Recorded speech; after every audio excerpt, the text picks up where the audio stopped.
Our opening words today come from a book given to me by Lola Huey, who was a beloved member of this congregation for a long time before she died a few years ago. Singing in honor of late summer and early fall. It's a quick one, so stay with me. Little birds sing with their beaks in the apple trees, but little crickets in the grass are singing with their knees. This reading is actually from the hymnal. It's Sophia Lyon Foss, about whom I'll talk later. Some beliefs are like walled gardens. They encourage exclusiveness and the feeling of being especially privileged. Others' beliefs are expansive and lead the way into wider and deeper sympathies. Some beliefs are like shadows clouding children's days with fears of unknown calamities. Other beliefs are like sunshine, blessing children with the warmth of happiness. Some beliefs are divisive, separating the saved from the unsaved, friends from enemies. Other beliefs are bound in a world community where sincere differences beautify the pattern. Some beliefs are like blinders, shutting off the power to choose one's own direction. Other beliefs are like gateways, opening wide vistas for exploration. Some beliefs weaken a person's selfhood. They blight the growth of resourcefulness. Other beliefs nurture self-confidence and enrich the feeling of personal worth. Some beliefs are rigid, like the body of death, impotent in a changing world. Other beliefs are pliable, like the young sapling, ever growing with the upward thrust of life. My great honor to welcome back into the pulpit Joyce Conrad and Betty Mills, who are founders of this congregation, mothers and grandmothers of this congregation. Joyce Conrad, this is not the only congregation that Joyce Conrad has helped to found, and you can read a little bit more about that on the website. Betty Mills, in addition to being a founder of this congregation, is an author and retired columnist. And I can hardly wait to hear what's next. Thank you both very much. As a U.S. Navy recruit in training in Philadelphia in World War II, Charles Conrad had attended a Unitarian Church service with a friend and was impressed. Not long after we married, we planned a trip to Minneapolis, and Charles proposed that we attend a Unitarian church. We found ourselves in a sparsely occupied high school auditorium, a temporary site while the congregation built a new building. Then a side door opened, and in came a great crowd of people, laughing and chattering without any sense of the decorum that we had come to expect in a religious setting. It was the early morning discussion group joining the service. As I remember that day, the sermon's title was Jesus, God, Man, or Myth. Before the service started, the man sitting next to us asked where we were from. And when we told him, he said there was a new fellowship movement for small groups in the denomination, and we could get the information on the back table, which we did. So I can claim that I wrote the first letter inquiring about starting a fellowship in this area.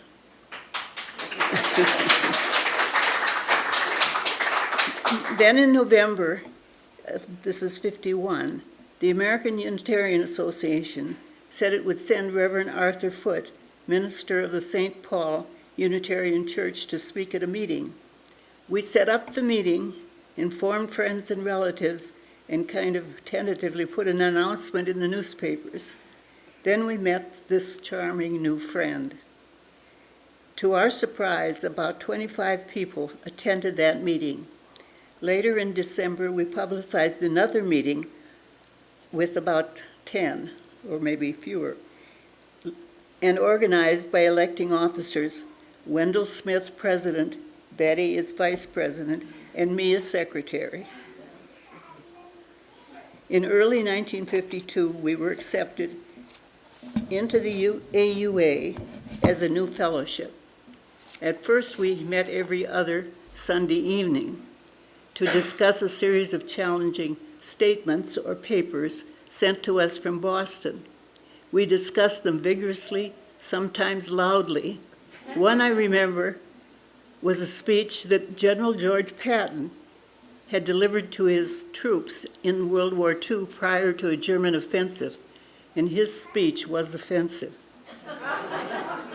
Come spring, Monroe Husbands, AUA, director of the fellowship program, came for a visit and listened in on our discussions.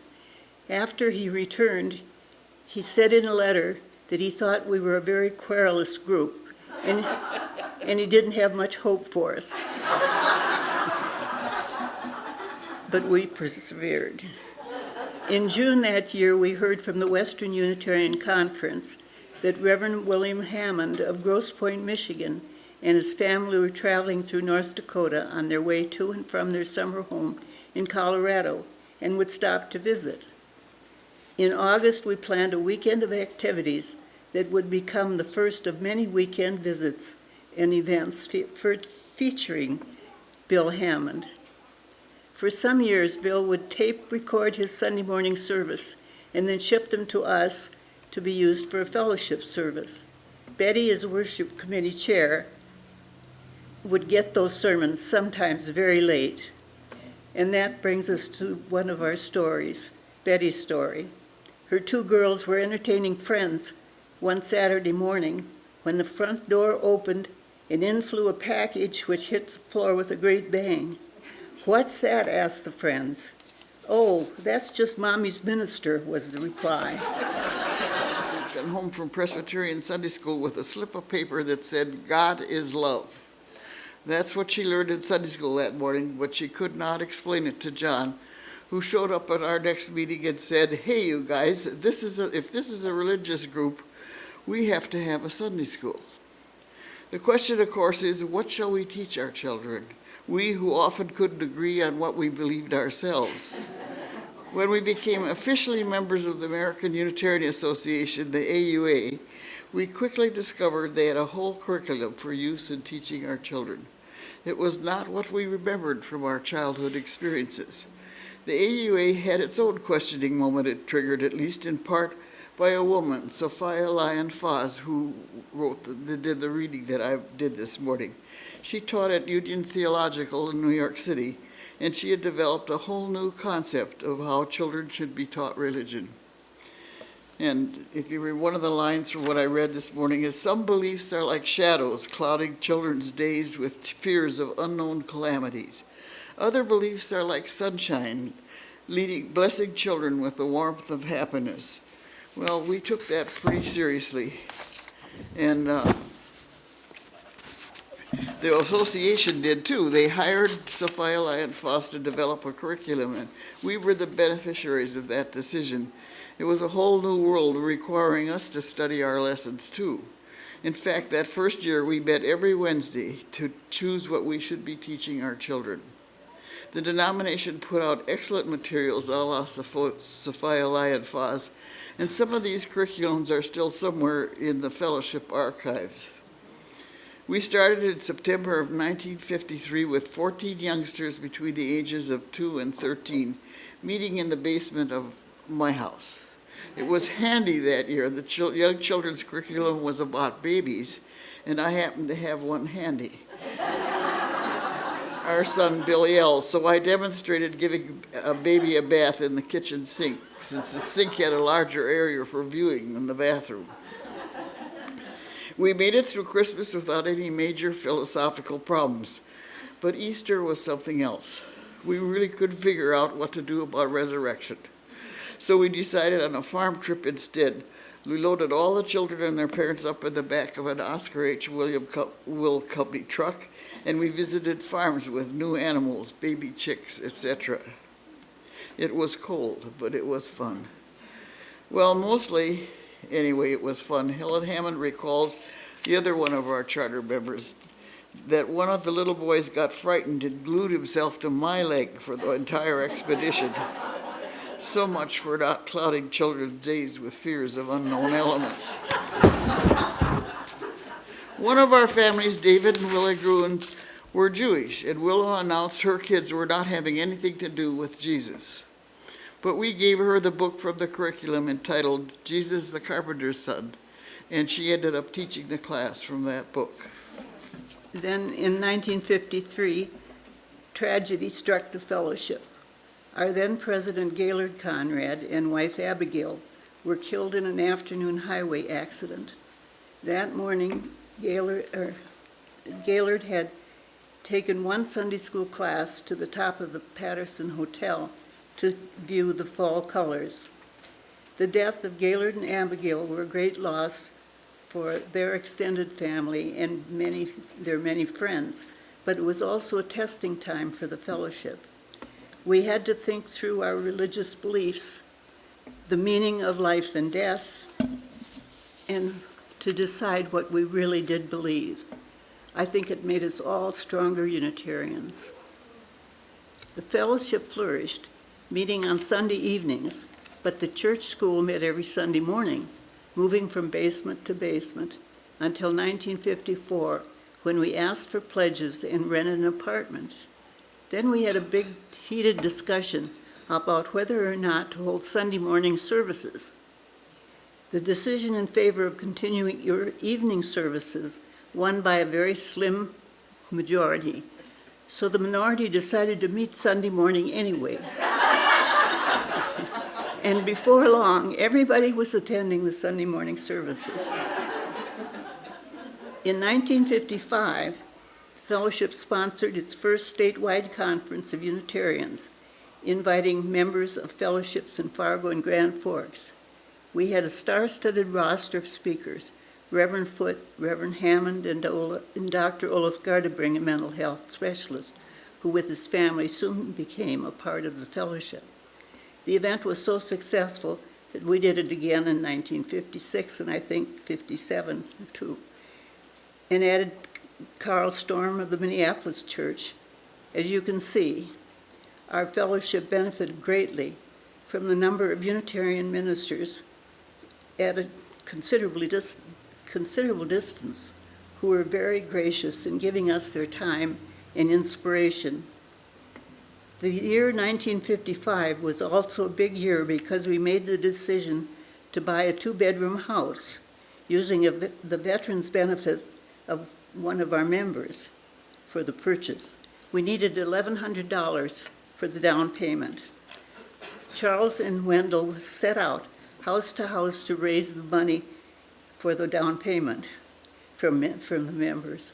First, they each contributed $100, so that when people asked how much they should contribute, they could say, "Everyone so far has given $100.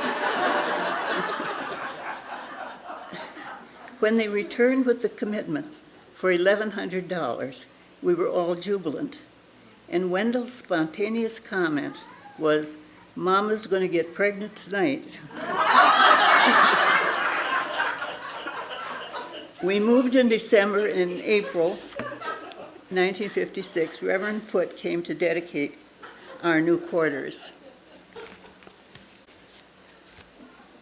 But this was the 1950s, and it was the reign of Joe McCarthy. On the national stage and constantly in the news, liberal people everywhere felt threatened. I remember a meeting of the fellowship at which we argued about what we liberals should be doing or saying to counteract the scourge of McCarthyism. It got very heated. As Charles and I drove home that evening, we discussed our priorities. Were we going to fight the often lonely, perhaps futile fight against the forces of darkness, or build institutions of civic community such as our fellowship? It seemed that stark at the time. Then about 2 years later, in 1957, we were again talking about new quarters. This time we would build our own building. Tom Jennings owned what was farmland just north of the Capitol, all of this. And Charles had been talking with him. He seemed to want to have a church built on his property. And after all, we were a church, or we could be. A committee worked with the Hillier architects, and financing was committed by members and a bank. About this time, we were also helped by a surprising gift in the form of oil wells given in the name of Wendell and Joanne Smith by Frances Leach and her late husband Thomas. That gift would continue for many years. But it takes time to build a building. We sold our two-bedroom house in preparation for financing and had to find new quarters. One idea was to approach the Jewish synagogue, Saturday, Sunday, But when Charles suggested that possibility to our only Jewish family, David Gruhn's response was, "Oi, oi, oi, oi, oi." As committed Jews attending a Unitarian fellowship, they wouldn't be exactly welcomed by the Jews of Bismarck, Mandan.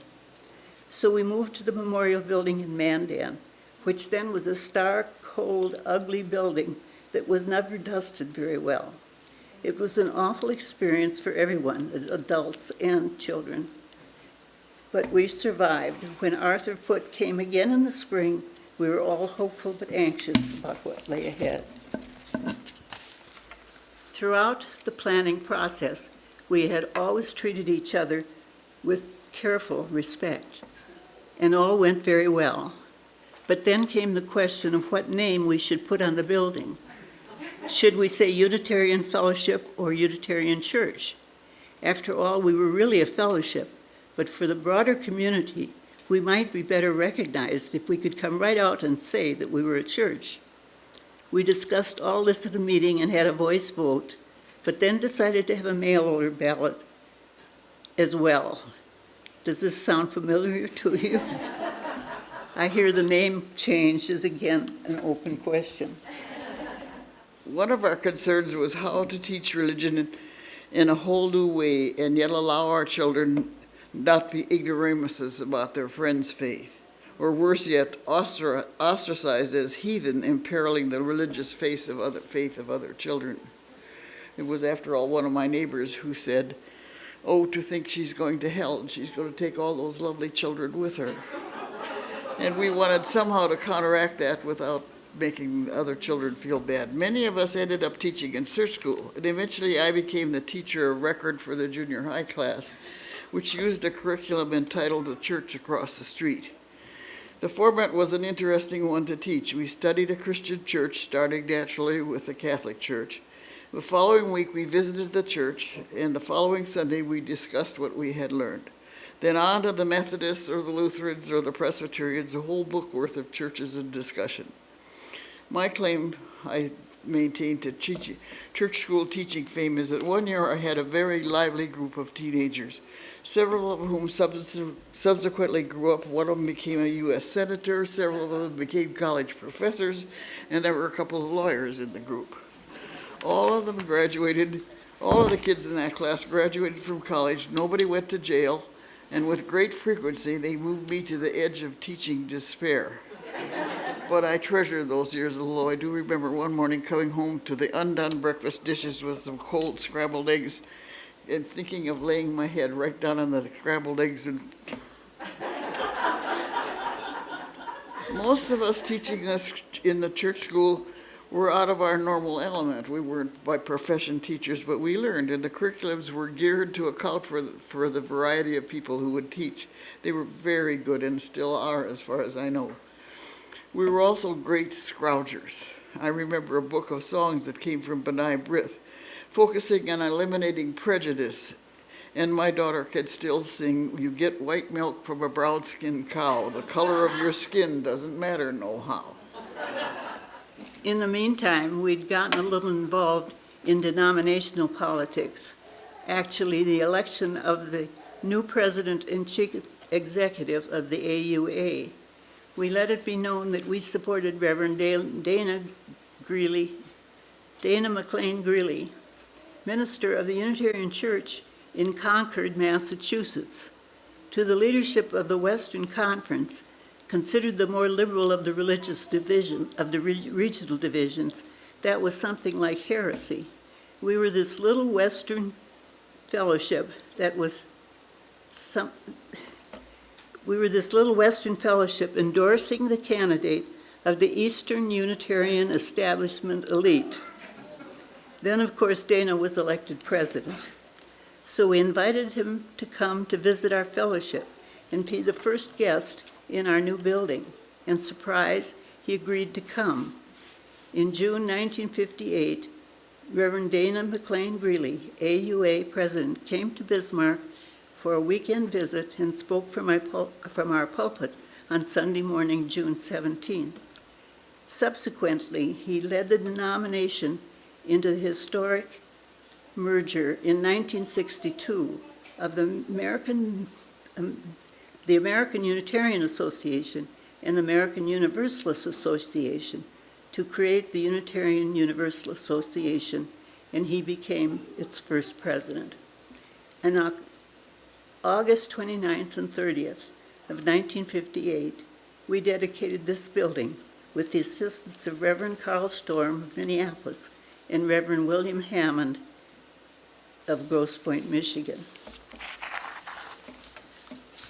To close this review of what happened in the beginning of this fellowship, we thought we would jump ahead to a time when Betty served as a member of the National Board of the UUA, the Unitarian Universalist Association of North America.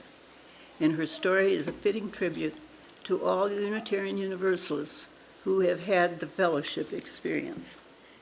This fellowship is one of the early groups in that new program for fellowships. And it was then a new and experimental program in the National Unitarian Association. It had many skeptics, particularly among the association's clergy. Could a small group succeed? Could they really understand and properly teach the Unitarian religious philosophy without professional leadership, i.e. a minister? The man they hired to direct the program, Monroe Husbands, was not a minister, and he was often not too diplomatic in his assessments as think about what he wrote to us, how we wouldn't succeed. He told us we'd never succeed, as I just said, and it caused a lot of huffing and puffing among these brand new Unitarians, who, although 6 months later, we took his advice. He was also known for his dedication to the fellowship cause. Once, for example, he drove 20 miles behind a snowplow in Idaho because he'd promised a group that he would be there.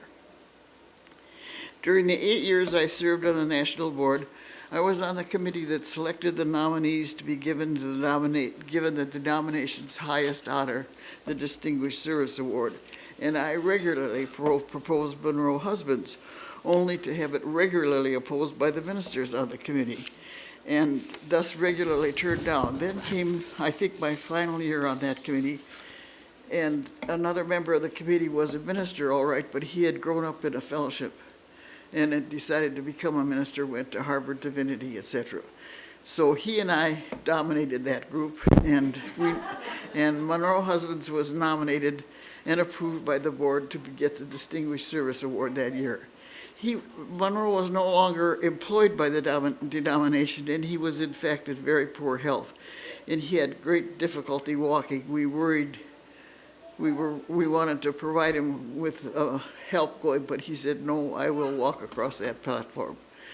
And he made it across the stage to be welcomed by the then president, Bob West. West, I thought on a whim, asked that everyone in the room who had first become a Unitarian in a fellowship rather than a church, he asked them please to stand up, and over half of the room stood up. It was an aha moment, all right, you know.